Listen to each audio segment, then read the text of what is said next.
Brejnevin Sovet İttifaqı Komünist Partiyasının baş katibi seçilməsindən sonra sabiq baş katib Nikita Xruşovun adamı sayılan Azərbaycan Komünist Partiyası Mərkəzi Komitəsinin birinci katibi Vəli Axundovun əvəz olmacağı artıq labüdüdür. Brejnev isə onu yaxşı tanıdığından ona etimad göstərərək Vəli Axundovdan xahiş edir ki, birinci katib vəzifəsinə özünün layiq bildiyi şəxslərin siyahısını tərtib edib Moskvaya göndərsin. Vəli Axundov tərəfindən 16 nəfərdən ibarət tərtib olunmuş siyahıda Azərbaycan Komünist Partiyası Mərkəzi Komitəsinin ideologiya üzrə katibi 41 yaşlı Şəxəli Qurbanovun adı birinci göstərilir. 1967-ci ilin aprel ayında Şəxəli Qurbanov Moskvaya çağırılır və o Sovet İttifaqı Komünist Partiyasının Mərkəzi Komitəsinin ideologiya üzrə katibi Suslovun kabinetində Sovet İttifaqı Komünist Partiyası Mərkəzi Komitəsinin kadr işləri üzrə katibi Kapitonovun iştirakı ilə Azərbaycan Komünist Partiyası Mərkəzi Komitəsinin birinci katibi seçilməsi ilə əlaqədar söhbətdən keçirir. Moskvada keçirdiyi görüşlər Sovetlər Birliyi rəhbərliyində Şəxəli Qurbanov barədə daha yüksək rəy formalaşdırılmasına yol açır. Moskvada onun simasında parlaq gələcəyi olan istedadlı bir siyasətçi görməyə başlayırlar. Onun iyun ayında keçiriləcək Azərbaycan Komünist Partiyası Mərkəzi Komitəsinin növbəti plenumunda Vəli Axundovun yerinə Azərbaycana rəhbər təyin edilməsi tövsiyə edilir. Beləliklə Şəxəli Qurbanov Moskvadan Bakıya əsl qəhrəman kimi qayıdır. Xalq da Şəxəli Qurbanovun Azərbaycan Komünist Partiyası Mərkəzi Komitəsi birinci katibi seçiləcəyini gözləyirdi və qəlbən bunu arzulayırdı. Lakin heç də hər şey xalqın gözlədiyi kimi olmur. Azərbaycanın görkəmli oğlu, tanınmış alim, şair, dramaturq, ictimai siyasi xadimi, xalqını canından artıq sevən fədakar insan Şəxəli Qurbanovun adı gələndə, xalqımız birinci növbədə keçmiş Sovet quruluşu dövründə yasaq edilmiş Novruz bayramının 1967-ci ildə ilk dəfə olaraq rəsmi, dövlət səviyyəsində yüksək təntənə ilə keçirilməsinin xoş xatirələri ilə yanaşı, onun faciəli ölümünü də kədərlə xatırlayır. Şəxəli Qurbanova qədər Azərbaycanın ali dairələrində belə bir fədakarlıq göstərən, milli təəssübkeşlik nümayiş etdirən, milli varlığımızı bütün ittifaq səviyyəsində müdafiə edən, biz 1000 illər tarixi olan və bəşəri sivilizasiyanın inkişafına öz töhfəsini verən Novruz kimi ən qədim bir bayramın sahibi olan millətik deyə var gücü ilə nəinki Moskvaya, həm də bütün dünyaya hayqırmaq cəsarətini özündə tapan rəhbər olmamışdı. Şəxəli Qurbanov bu addımları ilə Sovetlər Birliyinin bütün respublikalarında bir zəlzələ effekti əmələ gətirmişdi. Azərbaycanın orta və yaşlı nəsli 1967-ci ildə Azərbaycan Sovetlər Birliyinin tərkibində olan zaman ilk dəfə ölkəmizdə Novruz bayramının rəsmi qaydada ən yüksək səviyyədə təntənəli qeyd olunduğunun şahidi olmuşdu. Bu doğrudan da əsl ümumxalq bayramı idi. Sovetlər dövründə ilk dəfə Qız Qalasının üstündə məşəl alovlanırdı. Bütün şəhər bayram sayağı bəzədilmişdi. Qız Qalasının ətrafında şənliklər təşkil olunmuşdu. Dəniz kənarı park, küçə və meydanlar adamlarla dolu idi. Hamı sevinirdi. Hamı bayram əhval-ruhiyyəsində idi və hər kəs biri-birini qucaqlayıb təbrik edirdi. O dövrdə uşaqlı, böyüklü, hamı bilirdi ki, ümumxalq bayramının təşkilatçısı və həyata keçirilməsinə məsul bir adam var ki, o da Azərbaycan Komünist Partiyası Mərkəzi Komitəsinin ideologiya üzrə katibi, böyük alim, xalqın sevimlisi, dilinin əzbəri Şəxəli Qurbanovdur. Təbii ki, Azərbaycanda Novruzun belə yüksək səviyyədə qeyd olunması Moskvada böyük həyəcanla qarşılanmışdı. Bu hadisədən sonra onu təqib edir, hər bir addımını nəzarətdə saxlayırdılar. Hətta bəzi adamlar buna görə Şəxəli Qurbanovun tezliklə həbs edilə biləcəyi barədə şayələr yayırdılar. Bir sözlə imperiya nökərləri olan bəzi rəhbər işçilər hər vasitə ilə Şəxəli Qurbanovu sındırmağa, onu mənəvi baxımdan məhv etməyə çalışırdılar. Həmin dövrdə Şəxəli Qurbanov özünə qarşı atılan bu böhtan və iftiralara mətanətlə sinə gərir, öz dərdini yalnız ailəsi ilə bölüşə bilirdi. Çünki hiss edirdi ki, totalitar rejimin zülmü altında inləyən və canından artıq sevdiyi xalqı, milləti onu dar ayaqda müdafiə edə bilməyəcək. Amma o ümidini də itirməmişdi və bir dəfə həyat yoldaşına mənim başıma bir iş gətirsələr, xalqın qatillərimi tikə-tikə edərək qapımıza atar demişdi. Lakin həmişə olduğu kimi yenə də safı özümüzdən olan baltalar atdan öz mənfur işlərini görürdülər. Azərbaycan xalqının tarixi və ən qədim bayramlarından biri olan Novruzu dini bayram adlandırıb Moskvaya çoxlu sayda anonim məktublar yazırdılar. Onlar Novruz bayramı ilə əlaqədar Moskvaya danoslar yazaraq bu bayramın təşkilatçısı olan Şıxəli Qurbanovu millətçilikdə, Sovet rejiminə qarşı çıxmaqda, sosializmə zidd olan adət-ənənələri yenidən dirçətməkdə, dini bayrama milli don geydirməkdə günahlandırırdılar.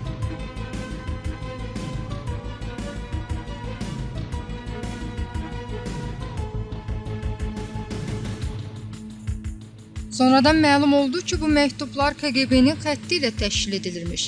Məqsəd isə Şıxəli Qurbanovun Azərbaycan Kommunist Partiyası Mərkəzi Komitəsinin birinci katibi seçilməsinin qarşısını almaq, onu Moskvanın gözündən salmaq və Moskva vasitəsilə cəzalanmasına nail olmaq imiş. Nəhayət məkirli niyyətlərin, danosların, iftiraların nəticəsi olaraq bayramdan dərhal sonra Şıxəli Qurbanov Moskvaya çağırılır.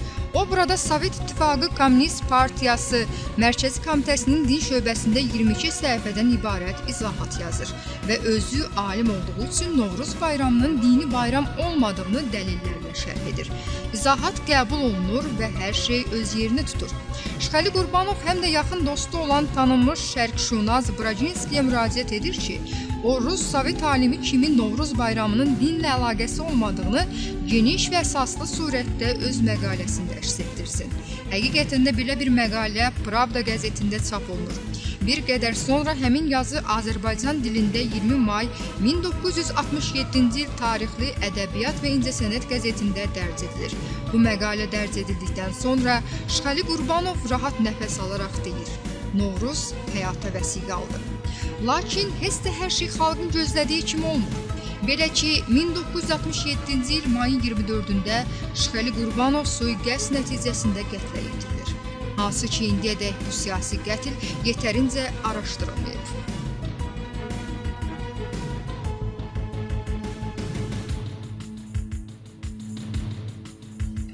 Bu yerdə qeyd edək ki, Şıxəli Qurbanovun bu böyük insanın fəaliyyətini tək Novruzun bərpası ilə məhdudlaşdırmaq insafsızlıq olardı. 1955-ci il. Məhz bu ildə Sovet İmperiyasının asıb kəsən vaxtında müstəqil Azərbaycan Demokratik Gənclər Təşkilatı gizli şəkildə fəaliyyətə başlayır. Sanki bu təşkilatın yaranması və təşəkkülü elə həmin ildə vəfat edən Böyük Öndər Məmməd Əmin Rəsulzadənin narahat ruhunun ölçünü almaq üçün təşkil edilir.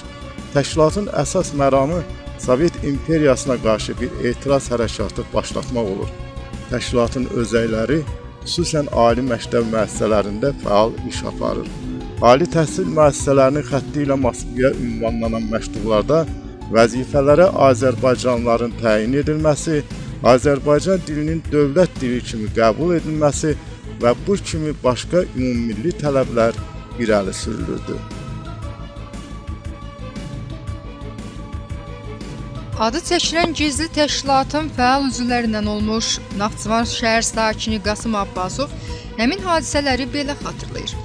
Şıxəli Qurbanovun vəfatı gününün səhəri gizli təşkilatın təcili toplantısı oldu. Toplantıda çıxış edən özəş sədri Mir Mehdi Heydərzadə sözünə çox hüzünlü şəkildə başladı. Tez-tez boğazını qəhər boğduğundan danışmaqda çətinlik çəkən özəş sədri vurğuladı ki, biz bu gün matəm içindəyik. Biz bu günə deyilməsi məsləhət görülməsə də, bu gün artıq deməliyəm ki, bizim təşkilatın yaradıcısı və sədri Şıxəli Qurbanovu bu qan içənlər xaincəsinə qətlə yetirdilər. Bəli, məhz qətlə yetirdilər və bu siyasi qətli birbaşa KGB həyata keçirdi. Çünki onlar artıq Şıxəli müəllimin kim olduğunu və imperiya üçün necə böyük bir təhlükə olduğunu hiss etmişdilər. Bir sözlə, biz bu gün xalq üçün elə bir oğulu, şəxsiyyəti itirmişik ki, bu yerdə hönkürtüsündən danışığa davam edə bilməyən özəc sədri Mir Mehdi müəllim dəsmalı gözünə sıxaraq taqətsiz halda stola çökdü. Həmin ərəfədə KGB bütün gücü ilə bu gizli təşkilata qarşı iş aparırdı. İrtica rejimi artıq Mir Mehdini də təqib edirdi. Və nəhayət ona qarşı sui-qəsd baş tutur. Belə ki, 1970-ci ildə Naftalanda müalicə olunan Mir Mehdi Heydərzadə KGB-nin əli ilə vurulan iynənin təsirindən 15 il ərzində lal, kar, huşsuz şəkildə ömrünün qalanını çarpayı dustağı kimi keçirir. Gizli təşkilat üzvü Qasım Abbasov deyir ki, əsl yenidən qurbanı Azərbaycanda məhz o vaxt Şıxəli Qurbanov həyata keçirməyə başlamışdı. O, xalqın Novruz bayramını özünə qaytardı, lakin onun ölümündən sonra bu bayram çox sönük keçirildi.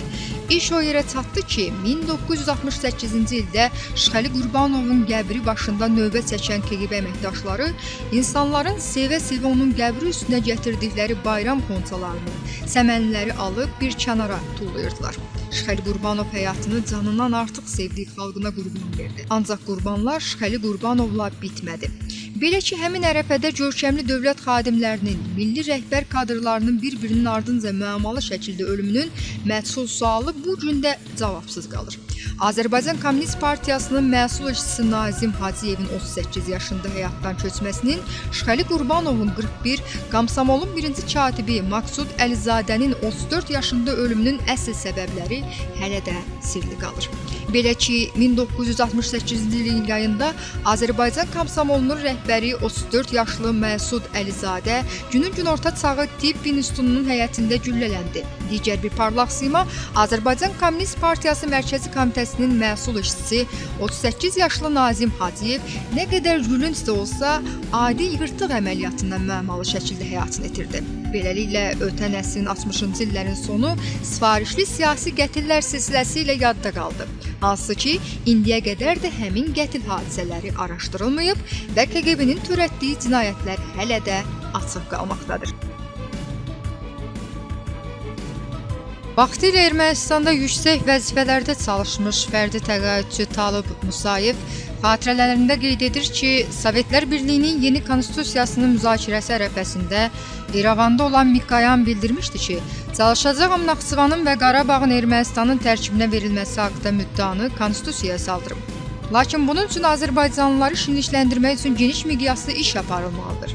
Biz elə etməliyik ki, bölgənin ələ keçirilməsi üçün Naxçıvanlıların özlərində bir razılıq hissi yarada bilək. Digər tərəfdən elə etməliyik ki, onları özümüzdən asılı vəziyyətə salaq. Qarabağın Ermənistana verilməsi baş tutmasa da Mikoyan öz məkirini işə salaraq 1962-ci ildə Qafan rayonunda istifadəyə verilən kimya kombinatının açılışına Azərbaycanın rəhbəri Vəli Axundovu da dəvət edir. Məqsəd isə Naxçıvanla sərhəd qonşu Ermənistanda gedən tikinti, abadlıq işlərini, erməni kəndlərinin zəngin və şən həyatını göstərib, güya Naxçıvanın gələcəyi naminə bölgənin Ermənistanın tərkibinə vermək üçün onu razı salmaq olur. Artıq Azərbaycan rəhbərinin qarşılanması üçün bəzək işləri və şüarlar belə hazırlanır. Öz xatirələrində Talib Musayev qeyd edir ki, vəzifəmə görə bu işləri təşkil etməli olsam da, artıq erməni məkirinin ciddiyyətini hiss edib, gizli şəkildə təcili olaraq Bakıya getdim. Baş verənləri üzüm tutulacaq vəzifəli şəxslərə çatdırdım. Ancaq bütün cəhdlərim hədər getdi. Artıq ümidsiz şəkildə geri qayıtmaq ərəfəsində mənə bildirdilər ki, sən Şıxəli Qurbanovu gör. Doğrudur, o elə də böyük vəzifə tutmur. Ancaq xalq arasında geniş nüfuzu var, xalq onu sevir, yuxarılarsa onunla razılaşmağa bir növ məhkumdurlar. Beləliklə Şıxəli Qurbanovla görüşüb vəziyyəti ona anlattım. Mənim bu addımımı təqdir edən Şıxəli Qurbanovun cavabı çox qısa oldu. Çalışaram əlimdən gələni edim. Mən geri qayıtdım. Doğrusu bilmədim Şıxəli müəllim nə etdisə, Vəli Axundov Mikoyanın çağırışını qəbul edib onunla birgə Naxçıvana getmədi. Nəticədə ermənilər şor peşman öz dədələri Mikoyanla birgə söz süzülmüş vəziyyətdə Naxçıvan yolu ilə Qafana özləri getməli oldular. Beləliklə də Şıxəli Qurbanovun cəsarəti və yüksək nüfuzu o vaxt Naxçıvanı real təhlükədən qorumuş oldu. Beləliklə, həyatını canından artıq sevdiyi xalqına, doğma Azərbaycanına fəda edən, xalqının fədaisi Şıxəli Qurbanov haqqında hekayətimiz başa çatsa da, bu deyilənlər zənnimizcə bu uca şəxsiyyət üçün çox cüzidir və inanırıq ki, onun xalq qarşısında misilsiz xidmətləri haqqında hələ çox araşdırmalar aparılıb, çox sözlər deyiləcək.